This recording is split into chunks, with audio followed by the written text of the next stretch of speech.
colocar aqui. Ok, estou gravando, estamos ao vivo aqui, dia 28 de novembro, ano de 2020, recebendo o professor Marinho, do Registro de Imóveis de Jundiaí. Sejam todos muito bem-vindos, seja bem-vindo, professor, que satisfação estar com você. Eu quero apresentar o professor, apesar de que ele é muito conhecido. O professor Marinho é um jovem registrador de imóveis em São Paulo, comarca de Jundiaí. Tem vários artigos publicados na RBI e outros livros e revistas. É um admirador da obra de Pontes de Miranda e tem a obra, lê e cita nos seus artigos com profundidade. Recentemente participou da obra do Iribe, onde ele escreveu Condomínio de Lotes e Loteamentos Fechados, que vale a pena conhecer essa belíssima obra. Recentemente participou da obra de Direito Imobiliário do professor Gentil, escreveu o livro Princípios do Registro de Imóveis, também é uma obra excelente, com uma profundidade belíssima. Ele tem uma biblioteca que, quando ele começa a falar dos livros dele, eu passo vergonha com os meus, né? E eu fico, nossa, né? Porque é uma biblioteca de fundamento mesmo, né? Eu chego, Marinho, tu tem esse? Tenho, né?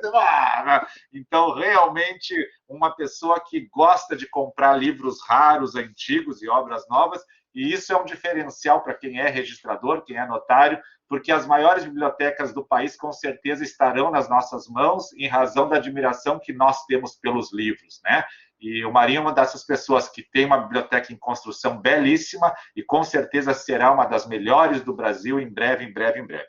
Parabéns, professor. Seja bem-vindo, bom dia. O nosso tema é condomínio e registro de imóveis aqui no nosso curso de extensão. Nós estamos com 73 alunos aí online, a aula fica gravada para eles.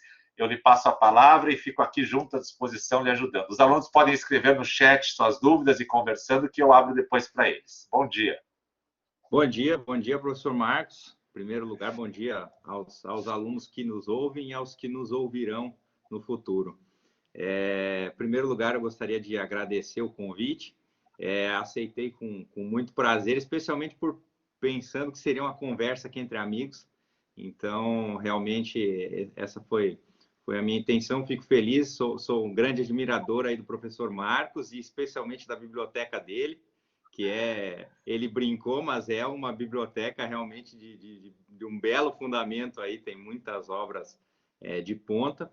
E eu também penso da mesma forma que é um grande diferencial a gente resgatar essa herança, porque essencialmente a construção da cultura é isso, esse diálogo contínuo com os mortos, basicamente, né? Porque nós dialogamos com os que nos antecederam, nós somos herdeiros dessa cultura, nós temos essa herança, não só jurídica, né, cultural de maneira geral, mas especialmente a herança jurídica, que nós devemos conhecer para bem manejar o direito atual, sem descurar, eventualmente, das necessidades da época atual, né? Inclusive, o professor Marcos comentou do livro da RT, um amigo me mandou uma mensagem ontem que, em virtude da Black Friday, não sei quais eram os termos, era só ontem, o CISEG estava com uma promoção, acho que praticamente 50% de desconto. Então, quem tiver interesse... Isso, esse mesmo. Quem tiver interesse, depois, lá na RT tinha várias promoções, aí eu não cheguei a olhar especificamente, mas se alguém tiver interesse, dá uma olhadinha lá. Professor, antes que eu esqueça, o professor está fazendo no doutorado da USP, né, em História do Direito, né, e já concluiu o mestrado, né? Isso. Tá, não só para mencionar aqui que seu doutorado é em História do Direito e lida com essa questão de parcelamento do solo, condomínio, nessas situações, né? Isso, condomínios especificamente. Aqui eu estou lidando no doutorado mais com o condomínio edilício mesmo. Legal. Então, o nosso tema de hoje seria o tema das modalidades de condomínio no registro de imóveis. Então, a minha ideia, né, vocês receberam um material que o professor Marcos repassou, o arquivo PDF contém o roteiro da nossa aula. A ideia é que a gente consiga abordar esses pontos, mas caso eventualmente fique algum ponto que a gente não consiga abordar por conta de tempo, vocês têm aí algumas indicações de decisão, de conceitos para depois aprofundar um pouco mais. E como material bônus, eu enviei para o professor Marcos os slides de uma aula que eu dei. Aí era uma aula mais longa e mais específica sobre condomínio de lotes, loteamentos fechados. Então, ali tem várias informações interessantes depois para que vocês possam dar uma olhadinha, né? E esse tema do condomínio, ele é muito importante, é um tema, inclusive, recorrente na prática registral.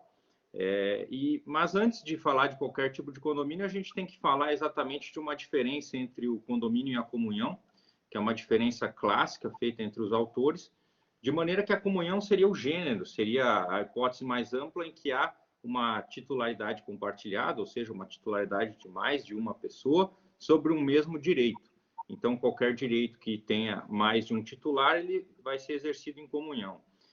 Ao passo que, quando essa comunhão se exerce sobre o direito de propriedade, os autores denominam de condomínio, exatamente por ser o compartilhamento do domínio.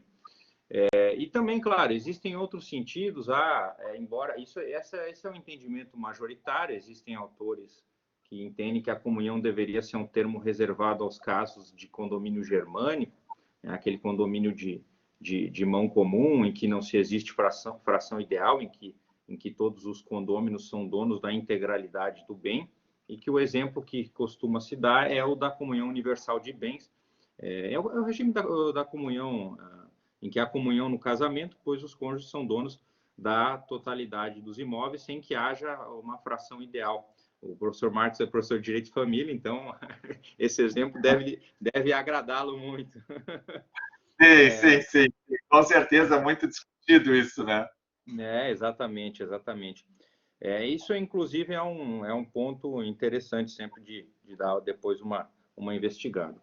Então, o condomínio, exatamente, é essa titularidade por mais de uma pessoa em relação a um mesmo bem, o compartilhamento desse direito de propriedade. Então, nós temos, basicamente, no nosso condomínio, do direito civil, o condomínio tradicional, que é um condomínio de base romana, nós temos, basicamente, uma pluralidade de titulares, várias pessoas. Nós temos o mesmo bem, um bem, portanto, por exemplo, pode ser um terreno, pode ser um carro, pode ser, enfim, qualquer espécie de bem. E nós temos um conceito-chave dentro do condomínio, que é o conceito de fração ideal, que isso exatamente é o que vai distinguir esse condomínio de base romana do condomínio germânico que foi mencionado. E a fração ideal é um conceito muito interessante. Na verdade, ela corresponde a uma razão ou uma proporção que define o exercício do direito de cada um dos condôminos, do direito e das obrigações de cada um dos condôminos em relação ao bem.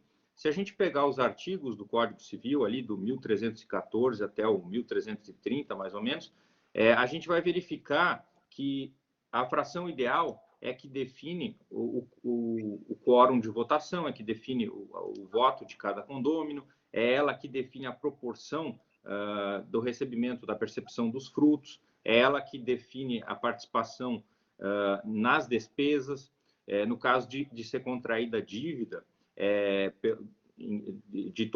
uma dívida em relação a todos os condôminos sem definir as partes de cada um, presume-se que ela é, inclusive, dividida de acordo com as frações ideais. Então, a fração ideal é um conceito-chave, é um conceito muito importante para se entender o condomínio e também para se definir as obrigações, para se definir a administração desse condomínio. E um ponto que é fundamental, e esse ponto na prática costuma apresentar grande confusão, é que a fração ideal de um condomínio não representa uma parte certa e determinada do imóvel. A fração ideal, ela representa exatamente uma idealização, um conceito, uma abstração, como se aquele direito fosse dividido idealmente no pensamento. Mas o imóvel, por exemplo, ou o bem imóvel que seja sujeito a condomínio, mas aqui eu vou me referir imóvel porque a gente está no âmbito do registro de imóveis.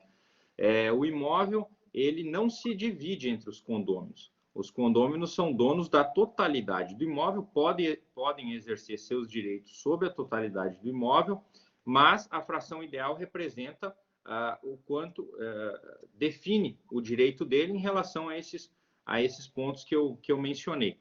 Então, vamos supor que 3 pessoas comprem um determinado imóvel, o sítio Cachoeira, por exemplo, mesmo que uma se instale em uma parte do sítio, a outra se instale em outra parte e o terceiro numa terceira parte, eles não têm direito específico a cada uma dessas partes. A fração ideal não representa direito a essas partes.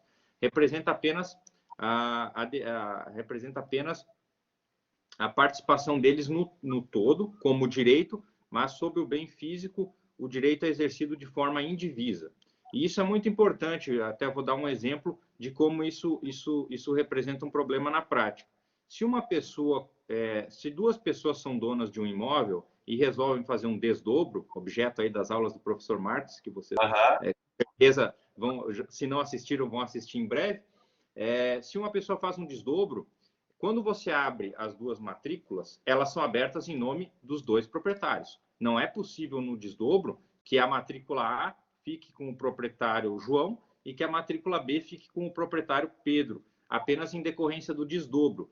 Por quê? Porque, como eu disse, mesmo que na prática eles exerçam os direitos, cada um sobre o lote 1A e o outro sobre o lote 1B. Não interessa, porque o direito deles é sobre o todo indivíduo.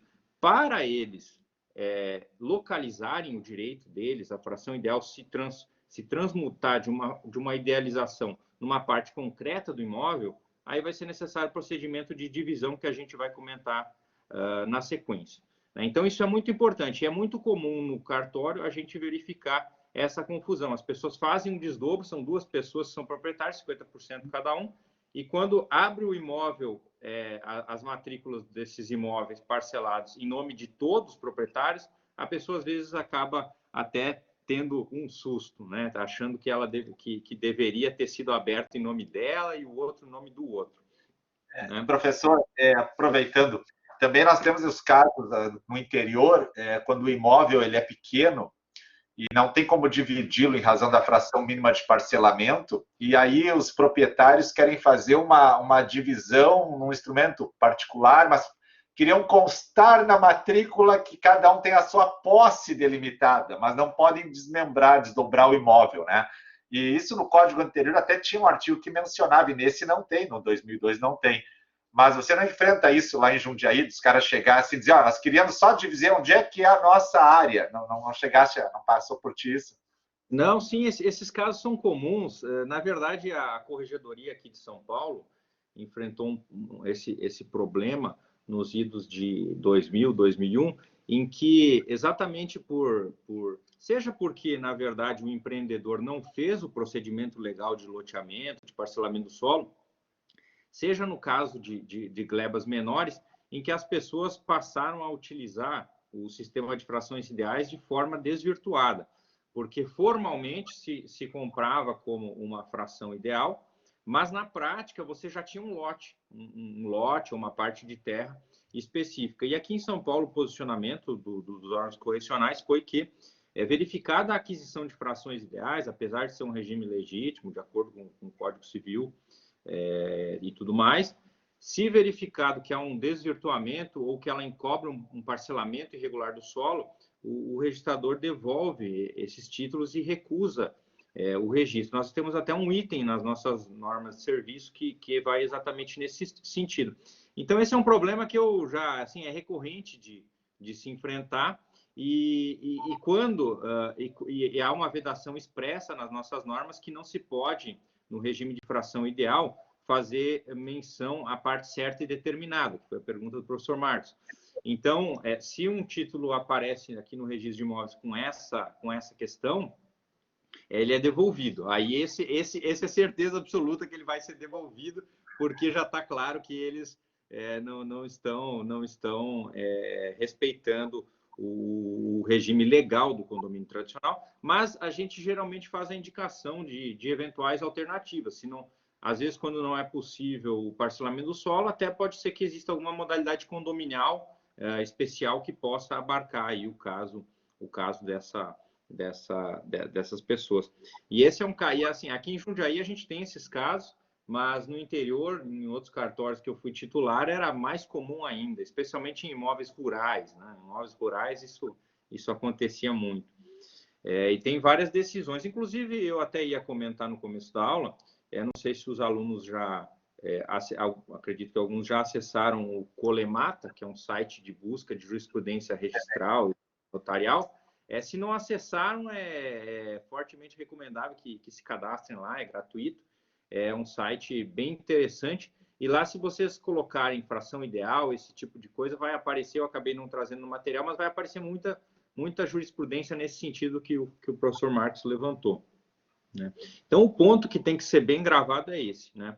Fração ideal representa a medida do direito, mas não representa alguma parte material específica da coisa, né? Essa é uma peculiaridade muito grande aqui do condomínio tradicional, né? Então, aí passando para um próximo ponto sobre o condomínio tradicional, é exatamente o direito de preferência.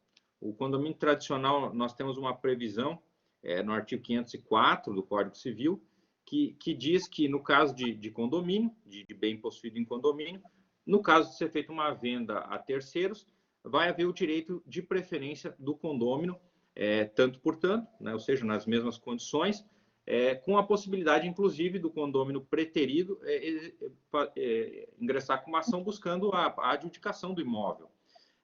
E aí surge uma questão interessante, surgem duas questões interessantes, que esse artigo do Código Civil, repetindo o que já constava no Código de 16, ele menciona coisa indivisível, né? Como se estuda na parte geral, os bens podem ser divisíveis ou indivisíveis. Então, aí surgiria um questionamento. Mas se o bem for, embora esteja indiviso, mas se ele for divisível, tem direito de preferência ou não?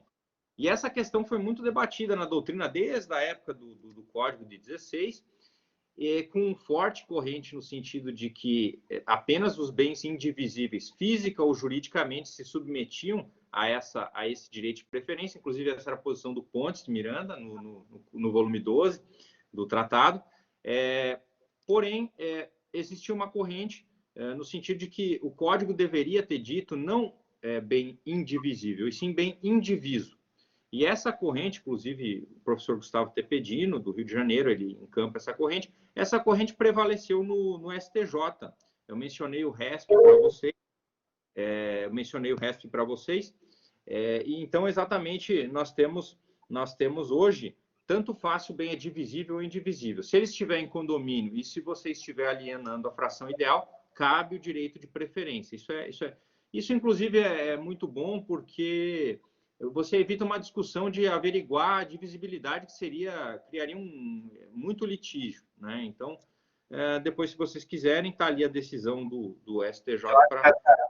Essa decisão, né, professor, do STJ, ela fala o imóvel em estado de indivisão, né? Ele usa assim, ou seja, ele pode ser divisível, mas ele está no estado de indivisão, então surge a preferência.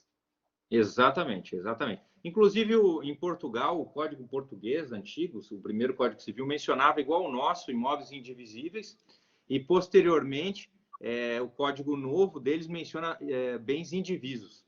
Então, é interessante constar que eles corrigiram isso no Código, e me parece a posição mais acertada, de fato.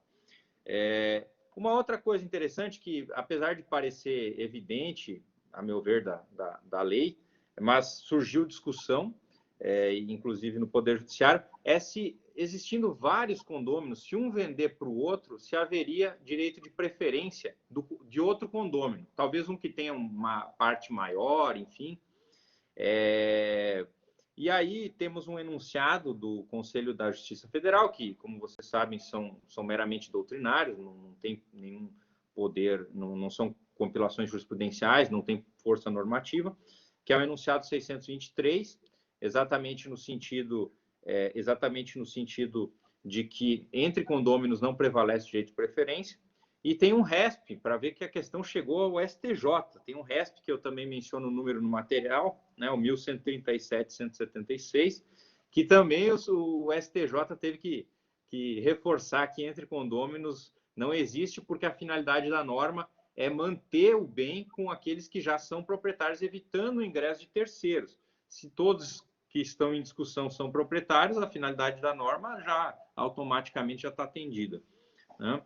E um ponto interessante, eu lanço aqui, não é uma questão, digamos assim, fechada, né, mas é um ponto para vocês refletirem também, é se cabe ao registrador de imóveis fazer o controle do direito de preferência, ou seja, se caberia ao registro de imóveis, ao receber uma venda de fração ideal, verificar se os demais condôminos foram ou não notificados dessa venda.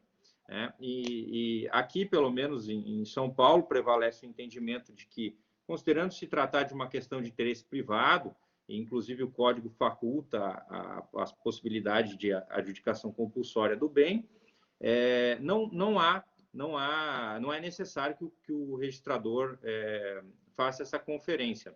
Inclusive, o Jean até mencionou a questão do título anulado. Sim, seguiria a mesma lógica do título anulado, embora o professor Marcos recém teve uma aula sobre isso. Esse é um tema um pouco espinhoso e que demanda algumas distinções conceituais importantes. Muito espinhoso. Isso só já daria um curso. Essa questão, nós fizemos uma live no domingo com o professor Pedro também para discutir, e a maioria dos notários, então, opina que o registrador não deve se meter, claro, mas alguns notários entendem que é possível lavrar o ato, mas colocaria no ato uma menção, né? E aí é que surge o debate. E eu sempre digo, eu acho que não tem que constar, porque imagina uma compra e venda de ascendente para descendente, que eu vou botar escritura pública de compra e venda de ascendente para descendente anulável, 2 pontos. Saibam, só isso já vai criar um problema social, né? Então, há um debate, mas alguns entendem que por uma questão de segurança jurídica poderia se colocar. E nesse ponto do condomínio é interessante que não tem o direito de sequela, né, professor? Mas ele pode buscar o imóvel, né? Ele tem quase uma eficácia real ali, né? E é interessante que em outras preferências a gente não vai encontrar isso, nem todas têm isso, né? Então, é muito interessante essas comparações e a questão do anulável. Mas eu sigo aí lhe ouvindo. Vamos lá. Inclusive, na obra de princípios ali, eu enfrento também bastante essa questão, cito alguns artigos ali, mas vamos em frente, senão a gente vai entrar numa outra seara aqui, né? Mas, então, assim, a princípio, eu entendo que o registrador não deve adentrar essa questão, é interesse privado, o código fornece o remédio para o eventual prejudicado, e o prazo também não é tão longo, é um prazo de 180 dias, portanto, não há uma forte insegurança jurídica, né? Bom, e como eu tinha dito antes, como a fração ideal ela não se localiza em uma determinada parte do imóvel, se os condôminos desejarem transformar o regime jurídico de fração ideal, de proprietários indivíduos do todo, para cada um ter a sua parte efetiva no imóvel, então existe, de fato, algumas possibilidades que o Código Civil nos traz. Eu coloquei no material os artigos apenas por praticidade, artigos que eu julguei mais importantes sobre o assunto, para vocês verificarem. Porque o condomínio tradicional, os romanos já diziam que era mater richarum, ou seja, que era a mãe das discórdias, que era a mãe das brigas, porque é complicado. As pessoas acabam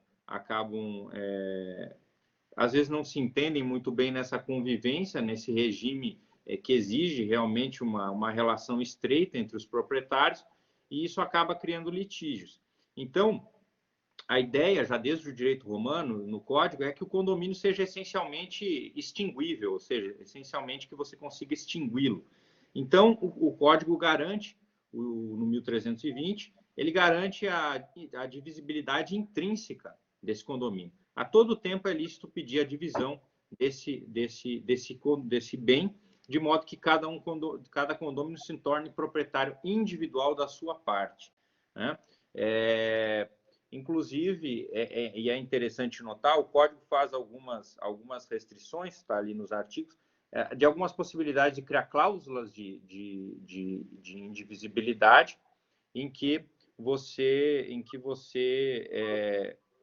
o bem não pode ser dividido, mas ele faz várias limitações. Ele dá o prazo de 5 anos, há uma discussão se esse prazo pode ser prorrogado mais de uma vez. Tem autores que entendem que como o Código fala, só prorrogação é só uma vez que pode ser prorrogado. Enfim, a lógica do Código é que sempre pode dividir. Eu vi que tem uma pergunta ali do Edson, eu respondo na sequência, Edson. Só vou concluir aqui esse raciocínio e eu já te respondo. Então, na verdade, o bem ele é intrinsecamente divisível. Agora, a gente precisa fazer duas distinções para entender o que é a divisão. A primeira coisa é, o bem precisa ser divisível. Ou seja, se o bem não for divisível, e no caso de imóveis, isso nos leva a dois conceitos fundamentais. O conceito exatamente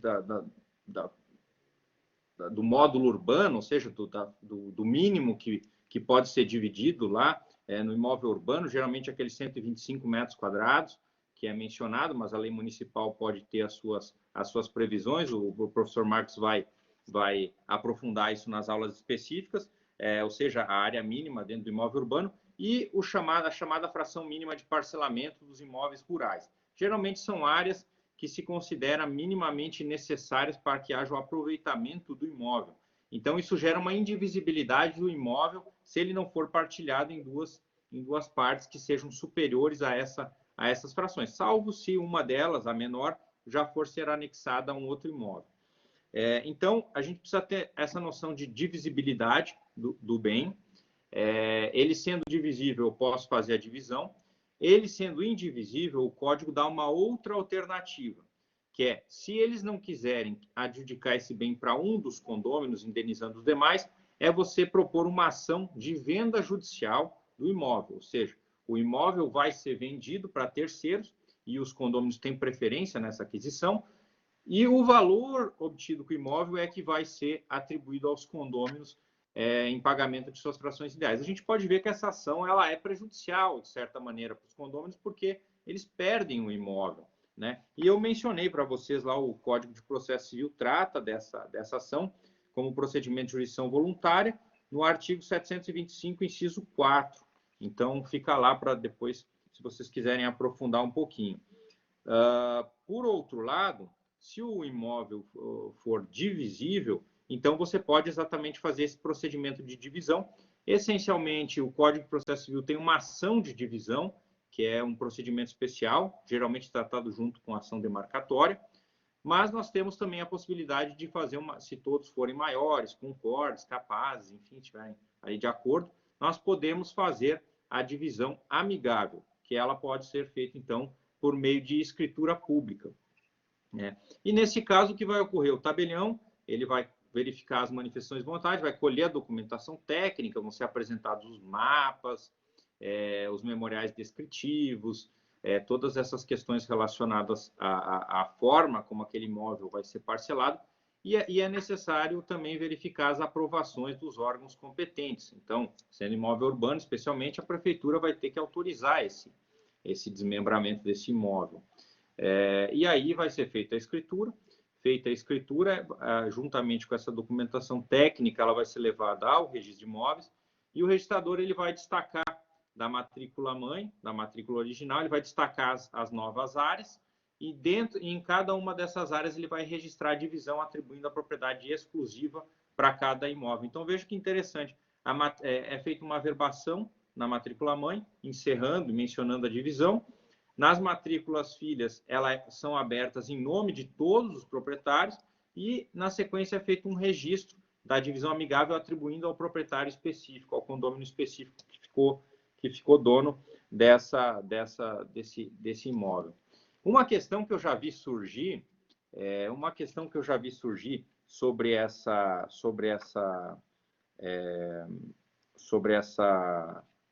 divisão, se ela poderia, se o imóvel fosse abaixo de 30 salários mínimos, se ela poderia ser por instrumento particular, porque o artigo 108 faz essa menção com relação à forma pública. Eu entendo que ela nunca pode ser por instrumento particular por duas razões. Uma, por isso que eu coloquei no material, o 1321 ele determina que você aplique a divisão às regras de partilha de herança.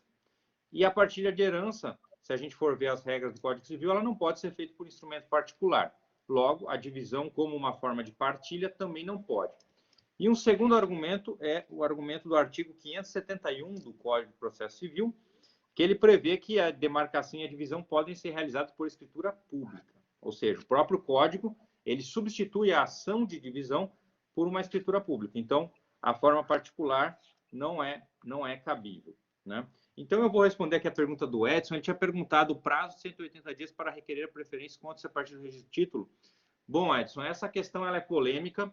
Existem autores que entendem que ela se conta a partir da ciência que a parte tem. Então, mesmo antes de registrado, se o outro condômino teve ciência inequívoca, conta-se o prazo.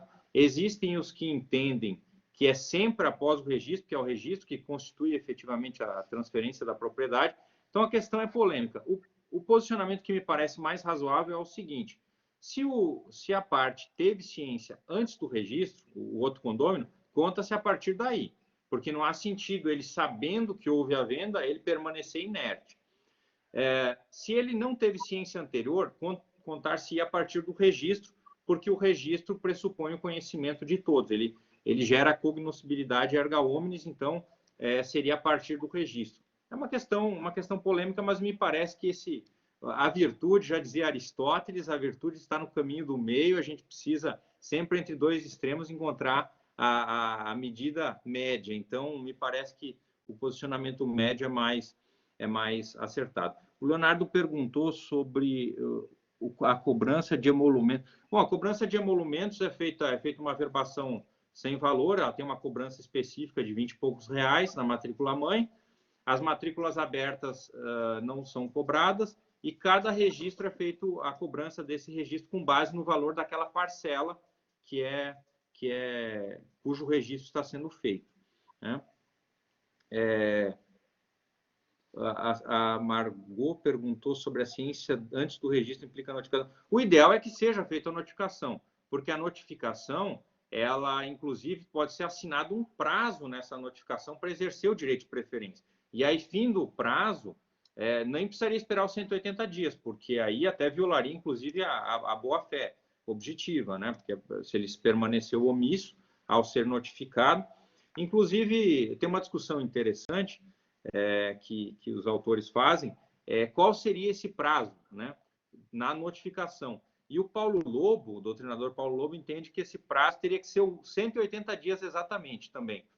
Eu entendo de forma diversa. Se a própria parte não fixar um prazo razoável, que me parece que ela pode fazer isso, eu aplicaria o prazo do direito de preempção lá da compra e venda, de 3 dias para móveis e 60 dias para imóveis. Então, aí... Agora, a prova da ciência, de fato, é uma prova difícil, se não houve notificação, né? Aí é uma questão casuística, né? Então, passando aqui ao último tema, ele não é tão relacionado ao registro de imóveis, mas eu achei um tema assim interessantíssimo só para compartilhar com vocês, perguntando o seguinte: se o uso exclusivo do bem sujeito a condomínio por um dos condôminos gera direito de indenização aos demais que não o utilizam. Então, vai lá. Tem 3 pessoas que são donas de um sítio, mas só uma fica no sítio, só ela aproveita o sítio, utiliza, os outros 2 moram em outra cidade, nunca vão no sítio. Então, esses 2 que não estão utilizando bem, eles têm direito a alguma indenização? E aqui é interessante refletir, porque o artigo 1314, ele vai nos dizer exatamente que o condômino tem direito a utilizar a totalidade do bem. Então, é um exercício regular do direito ele utilizar o todo. O que ele não pode fazer é excluir os demais. Então, o STJ tem 2 decisões que eu menciono aqui no material. O STJ afirmou o seguinte posicionamento: em regra, não cabe indenização. Se há o uso exclusivo, houve oposição dos demais condôminos, aí sim. Aí nós vamos ter direito, a partir dessa notificação, dessa oposição, aí nós vamos ter o direito à indenização, porque aí esse exercício, esse direito exercido se torna abusivo, se torna irregular, porque ele não pode excluir os demais. Então, e inclusive, na jurisprudência é chamado de aluguel, uma nomenclatura imprópria, porque não se trata de locação, né? Na verdade, seria uma indenização pelo uso exclusivo de bem comum, né? Então, basicamente, com isso, a gente passa para o condomínio edilício. E o condomínio edilício eu, sinceramente, acho o condomínio edilício maravilhoso. Eu acho um dos institutos mais formidáveis já criados na ciência jurídica. Eu imaginava que ia ser isso, né? Eu logo imaginei. A preparação, a entrada foi um condomínio normal. Agora que ele vai ficar mais feliz ainda, né? Então, assim, o condomínio edilício, ele é um instituto interessante porque é necessário fazer sempre essa introdução do condomínio tradicional, porque para compreender o condomínio edilício, a gente precisa compreender exatamente aquele ponto da fração ideal. No condomínio tradicional, eu não tenho direito a uma parte exclusiva do bem. Eu tenho uma comunhão, um direito sobre o todo. O condomínio edilício, ele vem para resolver o problema daqueles que querem ter uma parte em comum, que é necessária, pode ser uma questão de lazer, de estrutura, enfim, ou seja, porque é uma construção como um prédio, mas querem ter a sua propriedade exclusiva. Então, ele vem para conjugar, para equilibrar, para harmonizar uma propriedade exclusiva com uma propriedade comum. Então, a gente pode ver, isso fica muito evidente num prédio de apartamento. O apartamento, ou a loja, muitas vezes, que tem no térreo, é a propriedade exclusiva. Ela tem uma matrícula própria, ela é tratada como um bem autônomo, e, ao mesmo tempo, ao lado dessa propriedade exclusiva, nós temos a propriedade comum, que então é exercida sobre o solo e sobre as demais partes ali da construção do prédio, os corredores, o hall, o elevador, enfim, todas essas áreas, a parte de lazer do prédio, né? Então, nós temos essa união entre propriedade comum e propriedade exclusiva. E aí é bem interessante porque essa união ela é indivisível. Há uma união indivisível entre essas duas propriedades, a propriedade comum e a compropriedade, e que não pode ser, inclusive, dividida nem desmembrada. E aí um ponto interessante é que com relação à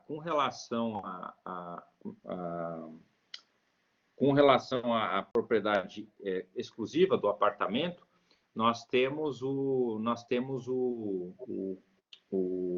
não há direito de preferência. Então, se um condômino vende o seu apartamento, os demais condôminos do prédio, eles não têm direito a postular a preferência com relação a isso. Salvo se sobre o próprio apartamento tenha sido instituído um condomínio tradicional, ou seja, 2, 3, 4 pessoas sejam proprietárias do mesmo apartamento. E é interessante notar, e isso já constava da Lei 4.591 de 64, que esse condomínio edilício pode ser instituído tanto em relação a prédios ou conjuntos de prédios, como em relação a casas, conjuntos de casas. Nós vamos verificar um pouco mais adiante por que existe diferença entre condomínio de casas e condomínio de lotes. Então, nós temos essas possibilidades. O artigo 8º do Código da Lei 4.591, ele é muito interessante, né? Então recomendo até a leitura. E o princípio do condomínio de casas é idêntico. A única diferença é que a casa, não só a casa é propriedade exclusiva, mas como também a área delimitada para ser o jardim, para ser o terreno exclusivo, né? Então, nós temos essas duas possibilidades. Um ponto interessante aqui nessa seara basicamente um conflito entre o Código Civil e a Lei 4.591. Quem já verificou a Lei 4.591 de 64, quem já verificou a Lei 4.591 vai ver que ela tem a parte 1, a primeira parte, que tratava do condomínio edilício de forma geral, e a segunda parte que trata das incorporações imobiliárias. O Código Civil, em 2002, ele trouxe um regulamento com relação ao condomínio edilício. Então, começou a discussão se a parte 1 tinha sido integralmente revogada, porque, como os senhores devem lembrar, na LINDB, nós vamos ter a previsão de que, se uma norma regula por inteiro a matéria, considera-se revogada a norma anterior. E aí, esse tema ele é polêmico, ele tem várias posições. Em São Paulo, o Conselho da Magistratura decidiu que a Lei 4.591, na parte de condomínio, ela permanece vigente, no que ela não contrariar o Código Civil, ou seja, ela tem uma aplicação subsidiária, porque ela era, em alguns aspectos, mais detalhada que o Código Civil. Então, o entendimento aqui em São Paulo é que, se o Código for omisso em determinada questão, a Lei 4.591 pode ser invocada, desde que ela não contrarie outras disposições ali do Código Civil, né? Então, e aqui é um ponto muito importante que, e às vezes para o leigo isso há alguma dificuldade, não basta eu, por exemplo, construir um prédio para que eu tenha um condomínio edilício. O condomínio edilício ele não tem uma existência física propriamente dita, ele é um instituto jurídico.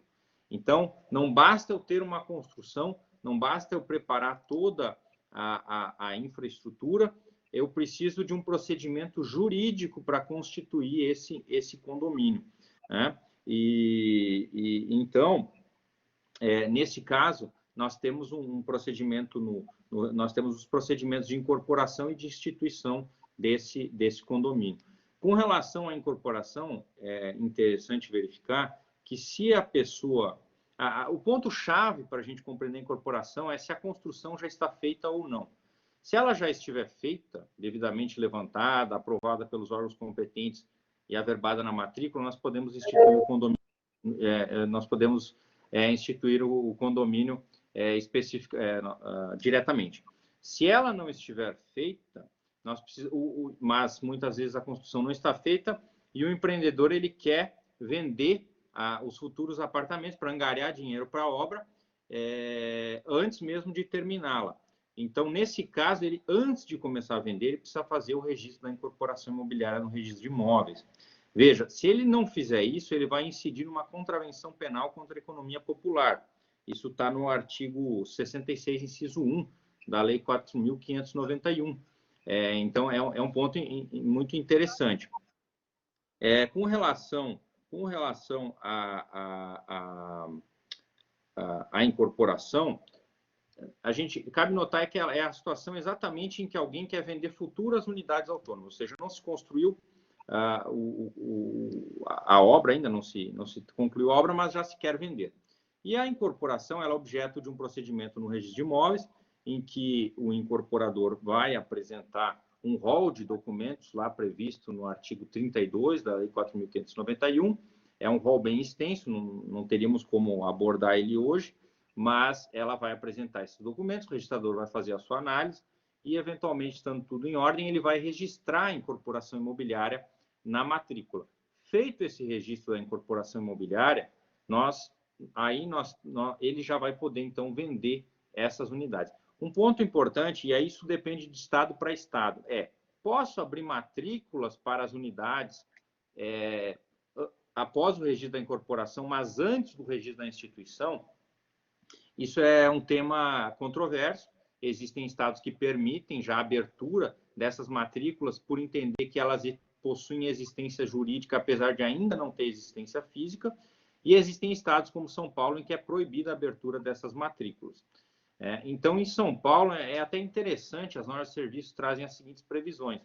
Nós podemos tanto registrar os negócios relacionados às frações ideais vinculadas a futuras unidades autônomas na matrícula-mãe do empreendimento, como nós podemos abrir uma ficha auxiliar, que é em tudo idêntica à matrícula, ela apenas não tem uma numeração própria, separada da matrícula-mãe, e lá registrar as operações relacionadas ao imóvel. A gente aqui em Jundiaí adota exatamente essa ficha auxiliar, porque a matrícula-mãe ela teria em torno de...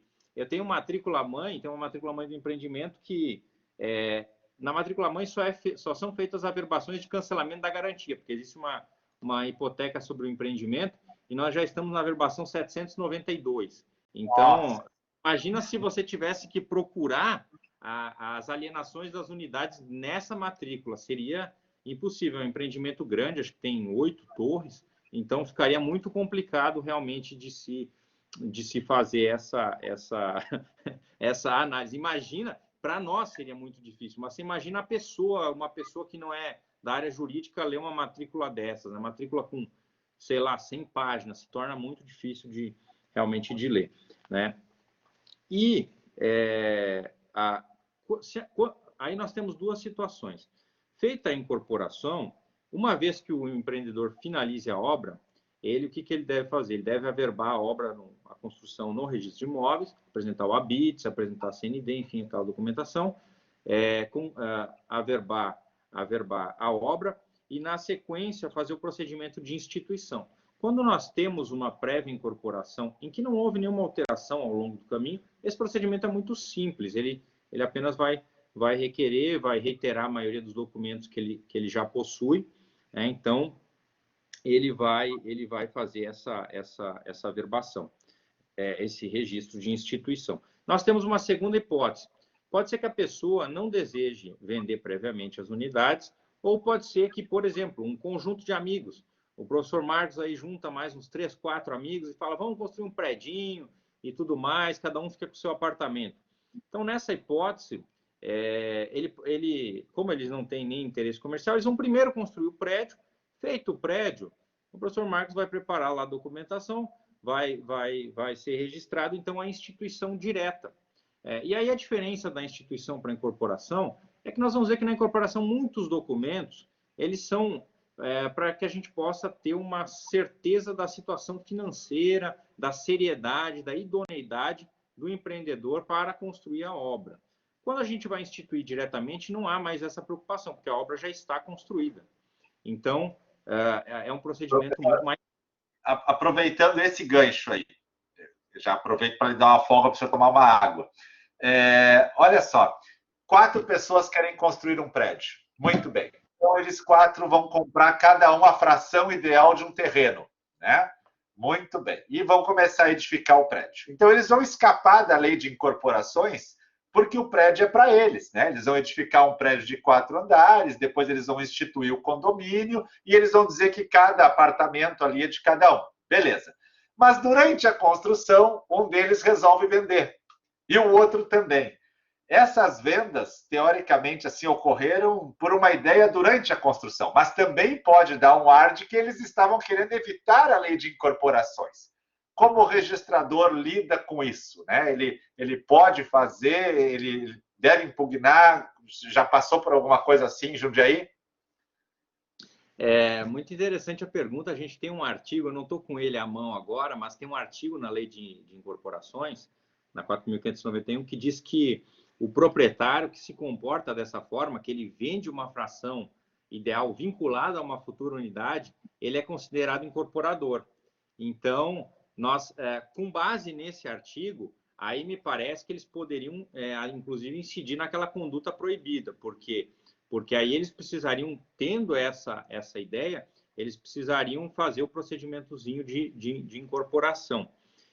Nas normas de São Paulo, é curioso, eu tinha mencionado que nós temos aquelas normas, aquele dispositivo, nas novas normas, salvo engano, é 167, que mudou no começo desse ano, a numeração do capítulo 20, as normas prevêem que tanto a fração ideal delimitada tal, mas a venda de fração ideal que dê a entender a burla a um regime de condomínio edilício também deve ser obstada pelo registrador. E eu, inclusive, tive uma dúvida suscitada sobre isso, não aqui em Jundiaí, em Tupi Paulista, uma cidade do interior, aqui do oeste de São Paulo, em que é uma cidade muito pequena e lá só tinha um prédio. E, por incrível que pareça, não estava instituído, né? Então, chegou um ponto que, quando chegou, a matrícula era enorme, e quando chegou a venda de fração ideal, eu verifiquei essa situação, inclusive na prefeitura já havia até cadastro individual dos apartamentos, eu obstei o registro dizendo que é necessário instituir previamente esse condomínio. E aí a pessoa requereu a suscitação de dúvida, eu suscitei a dúvida, inclusive fazendo... No caso, a obra, inclusive, lá já estava construída, não tinha nenhum problema de ser incorporação ou não, mas precisava instituir o condomínio para existir o apartamento. E aí o juiz manteve a minha suscitação, ele julgou procedente a dúvida, exatamente por força desse argumento, porque eles precisavam para... senão eles iam ficar na eterna irregularidade, nunca iam...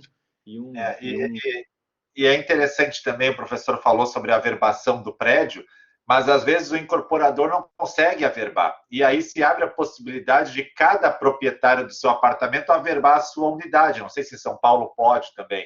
Aqui no Rio Grande do Sul, vamos dizer, edificou o prédio, mas ele não averbou a construção, o incorporador está ali com problema do INSS, e aí um dos proprietários, então, resolve recolher e averbar a sua unidade autônoma, né? Nós temos isso aqui, não sei se também passa aí. E outra coisa é a convenção de condomínio. Ela está lá depositada no registro de imóveis, aquela pré-convenção, aquele modelo, e depois, quando o prédio está pronto, não se aprova a convenção em si. Fica ele baseado apenas naquela pré-convenção, né?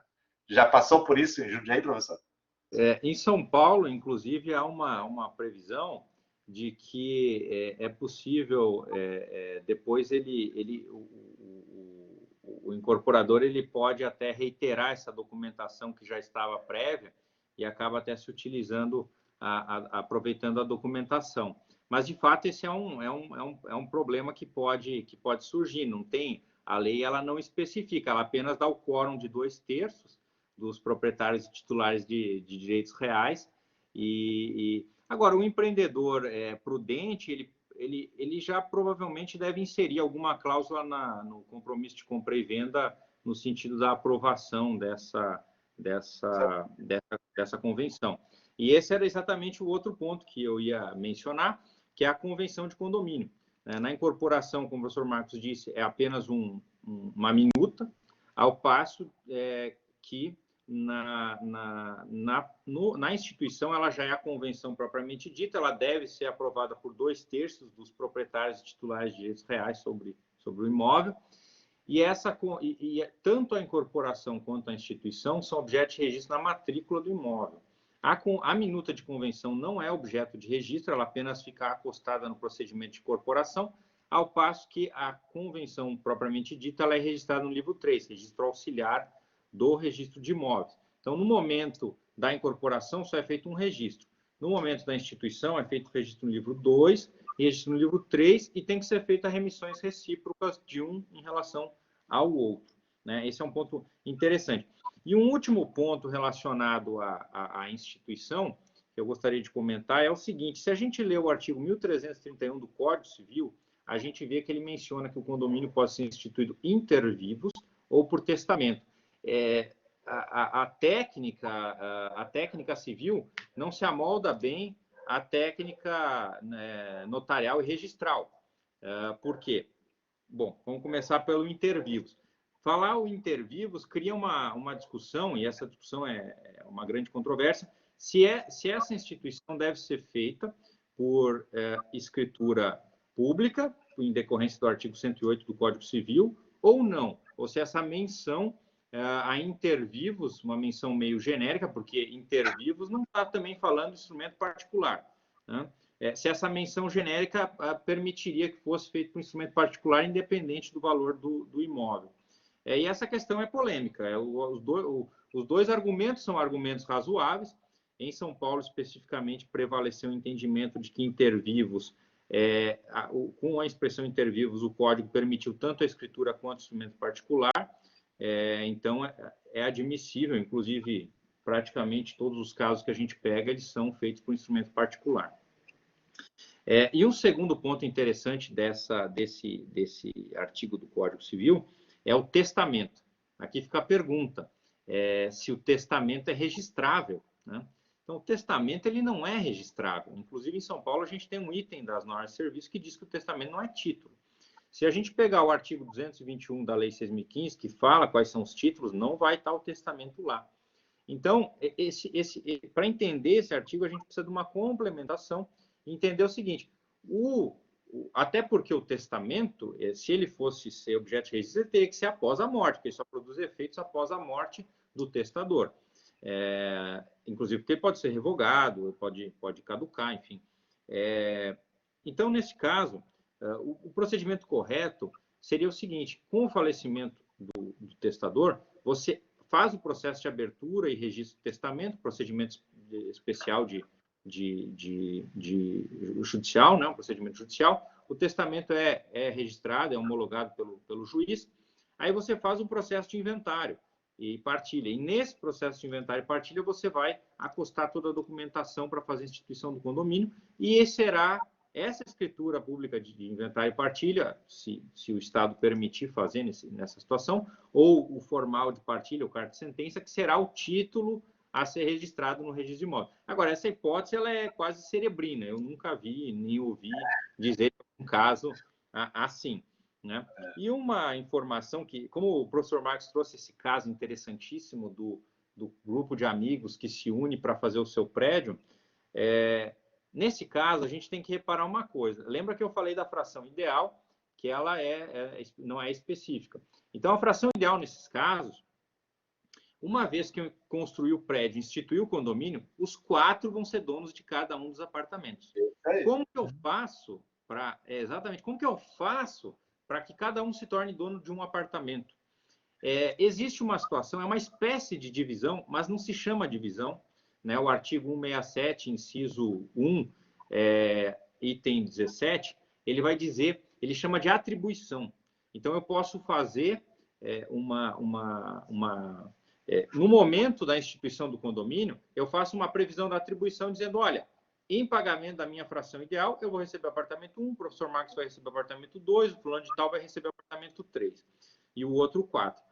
E aí, o que eu faço? Isso vai ser objeto de um registro na matrícula, em que a gente, de maneira que aí cada apartamento vai se tornar objeto de vai se tornar propriedade exclusiva de cada um dos atribuição de economias, né? A gente chama aqui atribuição de economias, né? Então, você, antes de encerrar aquela matrícula mãe, e é importante que seja antes, né? Você menciona, ó, foi individualizado o prédio e o apartamento 1 é do fulano, 2 é do ciclano, ali na matrícula mãe ainda, né?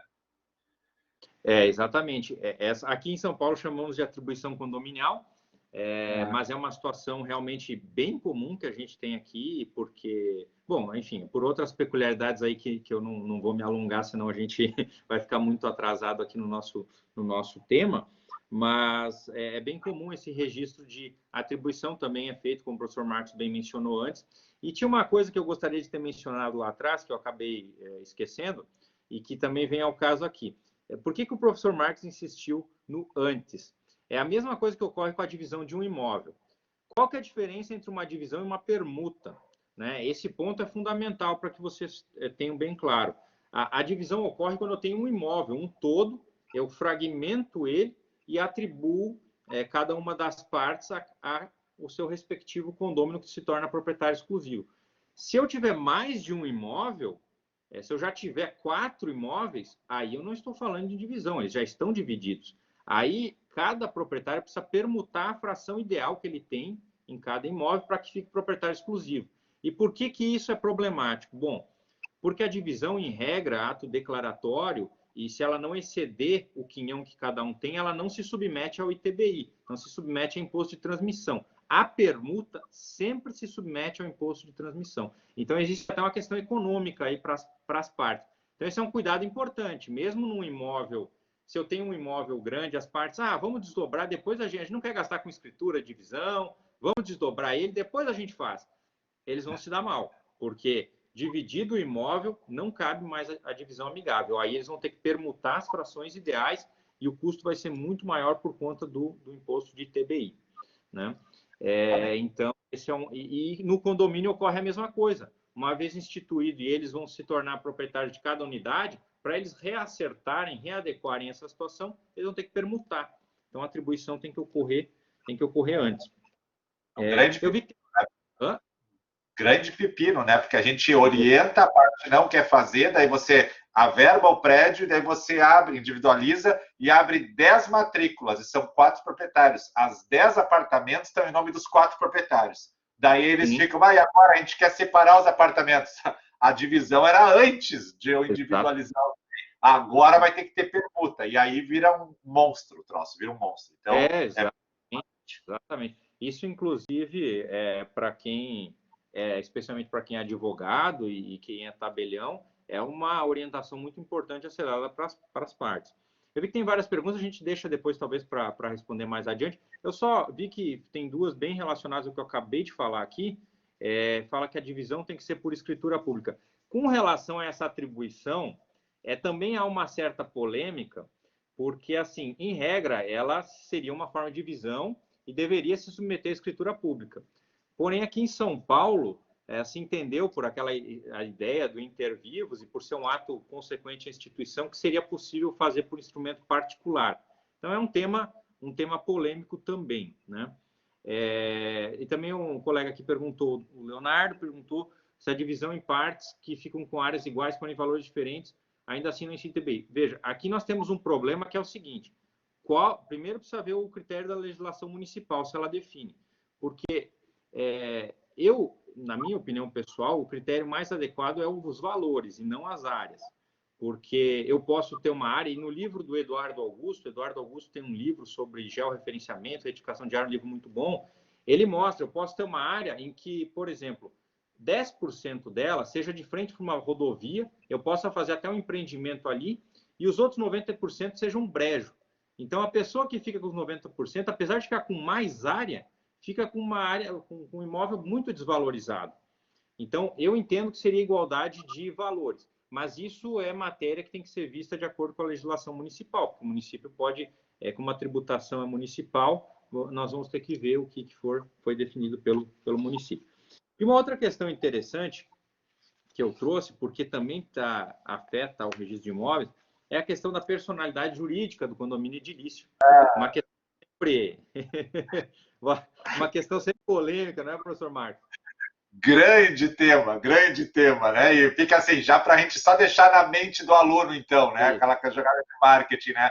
Você está morando no prédio, beleza, e o terreno do lado está vago. E aí, na reunião, todo mundo fala, vamos comprar o terreno da frente do nosso prédio para fazer uma garagem maior, uma praça.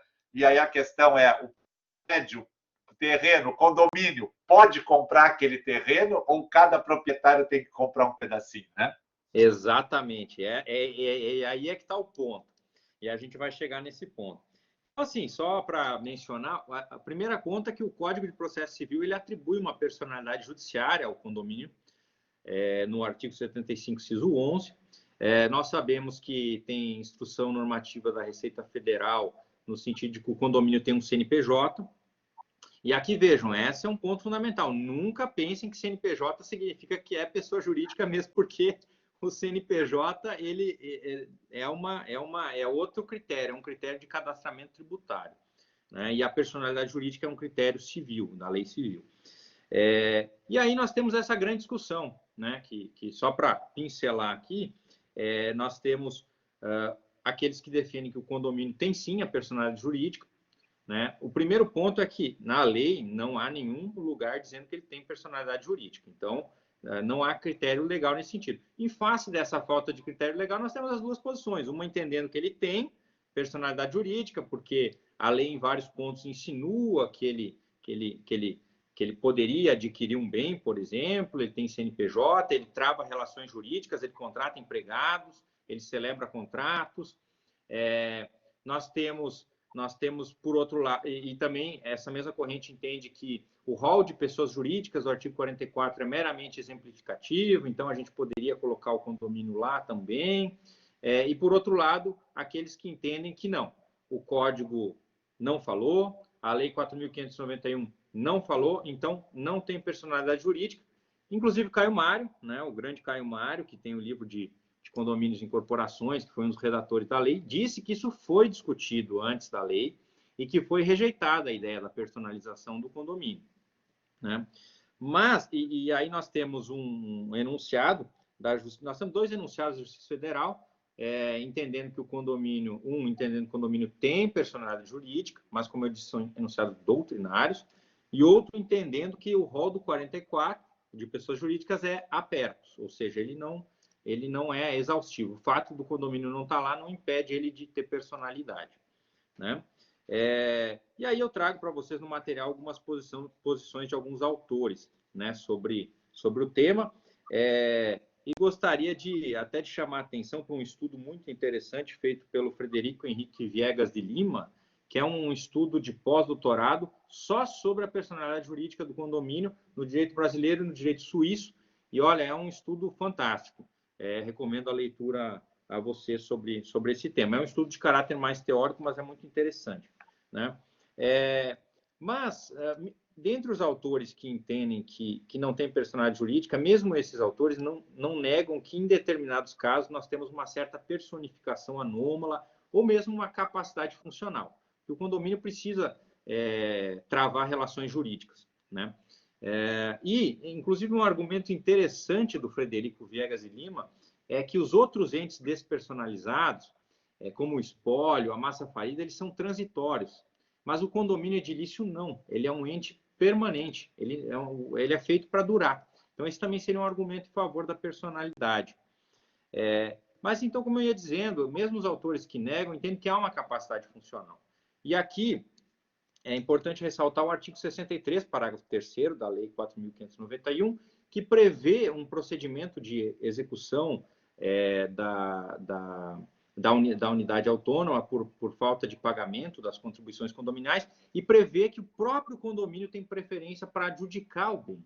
Então, peraí, se o condomínio não tem personalidade, como ele vai adjudicar um bem? Né? Aqui começam os nossos problemas, foi a provocação que o professor Marcos lançou no começo.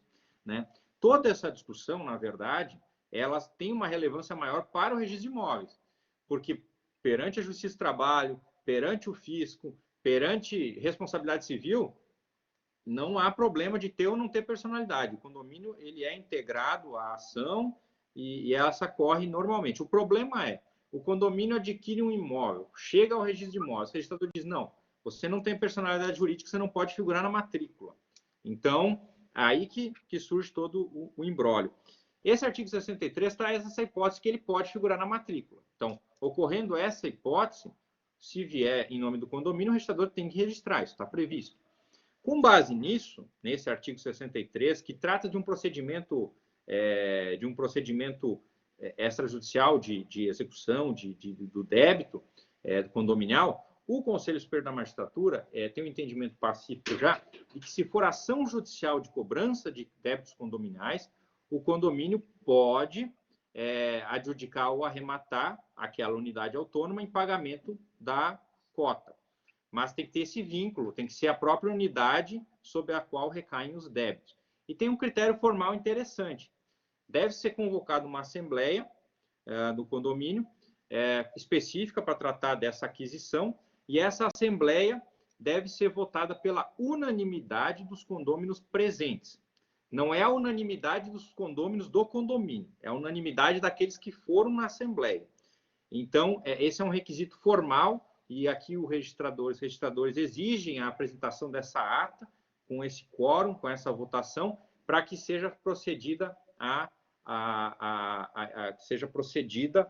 exatamente a transferência do imóvel. Né?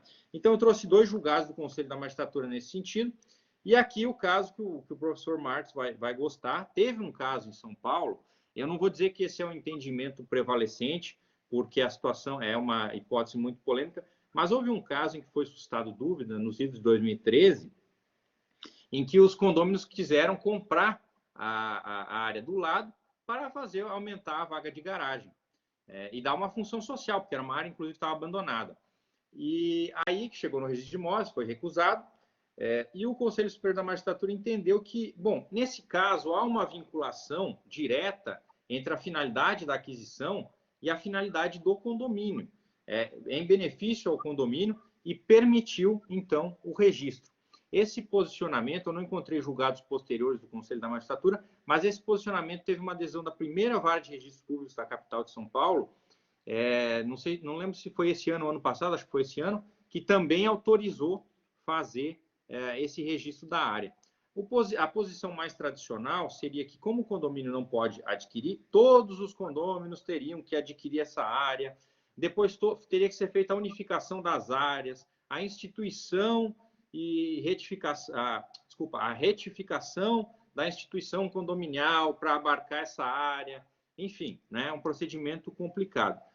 Eu acho bem interessante essa possibilidade. Eu não diria que está 100% consolidada, né? Houve esse julgado, mas eu acho interessante esse posicionamento e acho que deveria, de fato, ser consolidado, porque é em benefício do condomínio e torna viável, né, a aquisição dessa área. E, por fim, O caso que eu trouxe aqui para vocês é o caso em que o condomínio quer vender uma unidade autônoma, porque, como foi dito, ele pode adquirir uma no caso de execução judicial, e se ele quiser vender, como fica, né? Então, é possível, desde que ele faça aquela assembleia específica, convocada para deliberar a venda, e que seja aprovada a venda pela unanimidade dos condôminos presentes à assembleia. Não é a unanimidade de todos os condôminos do condomínio. E o Conselho da Magistratura entendeu isso em decorrência de uma aplicação analógica com a compra. Se para a compra eu preciso disso para efetivar, para a venda também, uma questão até de simetria. Então, os julgados das emendas estão aí no material, depois vocês podem ler com mais calma, e com isso a gente passa aqui ao condomínio de lotes, que é um tema também, bom, é um tema interessantíssimo, já me dedico a ele há muito tempo, né? Um tema que eu gosto muito. E basicamente a questão é a seguinte: bom, a gente falou que é possível ter um condomínio de casas, né? Então, qual que é o sentido de falar em condomínio de lotes? Né? Para que falar em condomínio de lotes se o objetivo de um condomínio de lotes é construir as casas para as pessoas morarem, né? Então, aqui surge uma peculiaridade no regime da Lei 4.591, e também no Código Civil, que é o seguinte: o condomínio edilício ele se vincula à construção, sempre se vincula a uma construção, ele adere a uma construção. Veja que a expressão, apesar de criticada, ad litium, exatamente, ela dá a ideia de edificação, de construção, né? Lembra até o edil do direito romano, que era um fiscal das construções, das obras, né? Então, o que ocorria? Quando você tinha um condomínio de casas, e eu cito aqui, veja, tem um itemzinho no material que diz a diferença entre condomínios e loteamentos RESP 709, tal. Esse julgado, que é um julgado muito interessante de 2012, vai dizer o seguinte: olha, um loteamento, você tem intenção habitacional, você tem intenção de edificação, mas você não tem projeto de edificação, não tem obrigatoriedade de ter projeto de edificação. O empreendedor, ele parcela o lote e vende o lote. Pronto, acabou aí. No condomínio é diferente, não há mera intenção de habitação, de edificação. É necessário que haja um projeto efetivo dessa edificação. Então, no condomínio de casas, obrigatoriamente, o registrador teria que exigir do empreendedor, no caso de incorporação, ele teria que exigir projeto de todas as casas. E aí surge um problema, que é o seguinte: exigiu o projeto. A casa é feita de forma diferente do que estava no projeto, né? Então, a casa foi feita de forma diferente do que estava no projeto. O que ocorre? Você precisa fazer a alteração da incorporação. Ou mesmo depois da instituição, se a pessoa faz uma reforma na casa, você precisa alterar a instituição condominial. Por quê? Porque até a fração ideal da pessoa é calculada com base na área construída que ela tem. Então, aí o que ocorre? Seria necessário que a pessoa fizesse essa alteração, e essa alteração, segundo o artigo 43, inciso 4º da Lei 4.591, demanda a anuência de todos os condôminos, anuência de todos. Então, eu mexi na minha casa. Para que eu averbe a minha casa, eu preciso retificar a instituição condominial e obter a anuência de todos. Num condomínio grande, isso é quase impossível. A gente tem muito esse problema aqui em condomínios antigos. E as decisões de São Paulo, alguns estados até permitiam de forma diversa, as decisões de São Paulo sempre foram rigorosas no sentido de que a pessoa construiu a casa de forma diversa, nem é possível fazer a averbação da construção da casa, ou da ampliação, ou da reforma, sem que ela traga a documentação da retificação da instituição condominial com a anuência de todos. Então, eu até trouxe um julgado ali para vocês. Esse era o grande problema no condomínio de casa. Por quê? Porque o empreendedor muitas vezes não quer projetar a casa. Quem compra num condomínio fechado, na maioria das vezes, quer construir sua casa do seu jeito, não quer um projeto pronto. Então, nós temos ali uma grande dificuldade. Tinha essa discussão se era possível, antes da Lei 13.465, fazer um condomínio meramente de lotes, sem os projetos de construção, ou fazer um projeto de construção e depois mudar sem ter que fazer todo esse procedimento de anuência. O entendimento prevalecente é que não era possível, né? O entendimento da doutrina Eu não vou entrar aqui em minúcias da história, mas é interessante analisar, realmente, os argumentos eram bem interessantes, né? E aí, então, a Lei 13.465, ela trouxe a possibilidade de condomínio de lotes. Qual que é a diferença do condomínio de lotes e do condomínio de casas? O condomínio de casas, a unidade é a casa mais o terreno, mais a superfície do terreno. O condomínio de lotes, a unidade é somente o terreno. A construção da casa, ela é feita de forma particular, claro, observando posturas municipais e as regras condominiais, mas ela é feita independente. A mudança da casa não altera em nada a instituição e a especificação do condomínio. Então, é um instituto muito interessante, porque o empreendedor não precisa projetar as casas, basta apenas fazer o projeto da infraestrutura geral, e você pode construir a casa depois da forma como melhor lhe aprouver, né? E aqui, uma pequena diferença entre condomínio de lotes e loteamento fechado. Loteamento fechado é uma modalidade de parcelamento do solo. O professor Marcos já deve ter explicado, ou vai explicar muito bem. É a subdivisão de uma gleba em diversos lotes, sendo que o loteamento você tem a abertura, modificação, ampliação de vias públicas, de logradouros, e o desmembramento você tem esse fracionamento sem a modificação do sistema viário, né? Então, o loteamento fechado é um loteamento, parcelamento do solo, você abre, você cria lotes, você cria áreas de rua, espaço de lazer, áreas verdes, áreas institucionais. Essas áreas, ruas, espaço de lazer, áreas institucionais, pelo artigo 22 da Lei 6766, se tornam bens municipais automaticamente com o registro do condomínio. Então, qual que é o problema? Registrei um loteamento, boa parte das áreas viraram municipais. Como é que eu vou fechar e interditar o acesso ao uso de bens públicos? Então, isso foi resolvido pela doutrina, era admitido mesmo antes da Lei 13.465, com o Instituto de Direito Administrativo. A permissão, concessão de uso, concessão de direito real de uso, em que o município autorizava fechar o perímetro e concedia essas áreas para serem utilizadas privativamente por uma associação de proprietários ou de moradores. Já o condomínio de lotes, não. O condomínio de lotes, todas as áreas internas são privadas. Então, as vias, as áreas de lazer são privadas. O fechamento ocorre de plano de direito. Se as áreas são privadas, eu posso fechar, controlar quem entra. E com a Lei 13.465, nós temos mais uma peculiaridade, que é exatamente a questão no loteamento fechado, não é possível interditar absolutamente o ingresso de terceiros.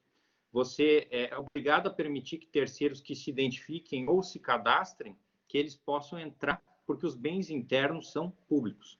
No condomínio de lote, sendo bens privados, você só pode entrar com autorização do morador ou do condomínio.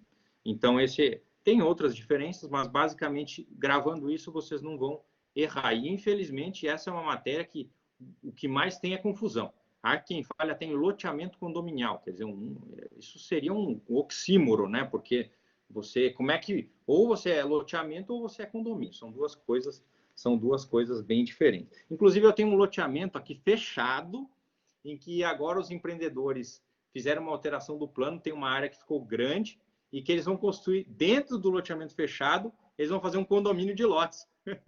Então, vai ser proteção ao quadrado, digamos assim, né?